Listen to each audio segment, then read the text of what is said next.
AD clarified his comments today, saying he hasn't thought about where he would consider going this summer. And he's just focused on this season. He hasn't thought about it. Mac, do you think Anthony Davis would really leave the Lakers this summer? Really? Really? And go punch in the clock in Chicago? Really? You can't be serious. He's going to leave this out here? Come on. I mean, he's just giving his high seat. I love that you brought up the time card clock. That's amazing. He's just giving the kids of Chicago a little bit of hope. You know, they haven't had anything in quite some time. Yeah. So, no, he's not going anywhere. It does, from a basketball standpoint, it doesn't make sense. So officially, Anthony Davis has not guaranteed the Lakers that he will resign. Yes. I have been told.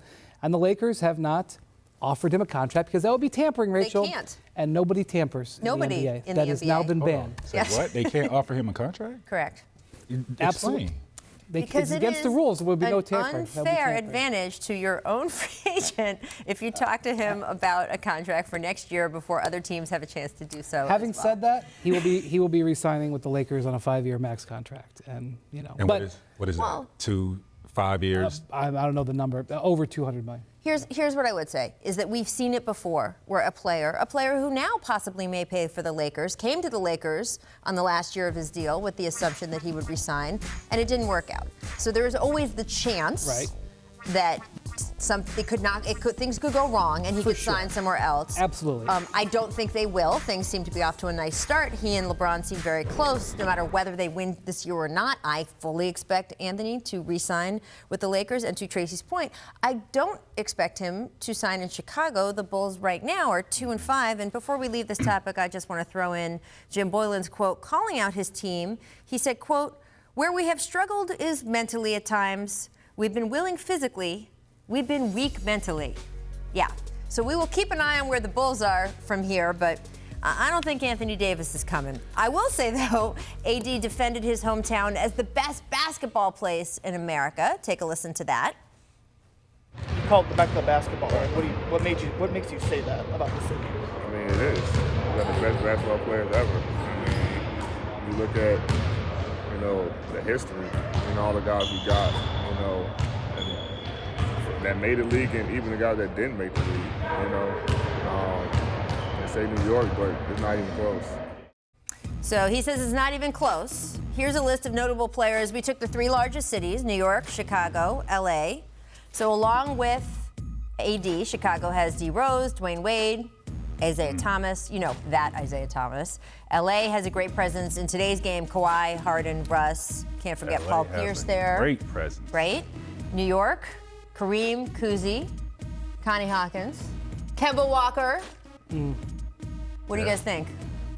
I mean, I think today, LA is the hub of basketball. Historically, New York and Chicago both have great legacies. I mean, but let's remember, he's from Chicago. I think Akron's pretty good. I think Akron's produced pretty good basketball Steph Curry players. and LeBron James? Well, I'm just saying, if you're from a place, of course you're going to say that place produces great players. Seattle has some great talent, too, now. Yeah, for sure. Yeah. Absolutely. How did Steph Curry end up born in the hospital in Akron? Del Curry was playing for the Cavs, and back then the Cavs played closer to Akron than they did to Cleveland. A lot of the players lived in Akron. Akron, the cradle of basketball. Absolutely, without question. And Jakar Sampson, current starter for the Where do players Pacers. consider sort of just, where's that place? Is it still New York just because of the history there? New York. Right. Yeah. I think LA has claimed the heart of basketball. Well, it's not just people talk about that in terms of today's game, the two teams here, the way players spend the time here in the off season. But I do think we have to note all the great players who grew up and came up here in LA. How about the championship teams that have played in LA with the Lakers? There hasn't been a championship in New York for a long time. Does that count for anything? I mean, when we're talking about Mecca, I think it does. That's why, you know, Madison Square Garden is the world's most famous arena. Yeah. It's the Mecca of basketball for its fame. Well, it's not been the Mecca of great basketball. Yeah, but the culture of like Rucker Street Park ball, and all the street ball legends. All of I that. like NBA. I like NBA legends. There's a whole fleet of statues across the street. I could get Byron Scott, by the way, also from Inglewood, 3-time champion. A little shout out for her as well. Thanks so much for watching ESPN on YouTube. For more sports analysis and highlights, download the ESPN app. And for live streaming and premium content, subscribe to ESPN+.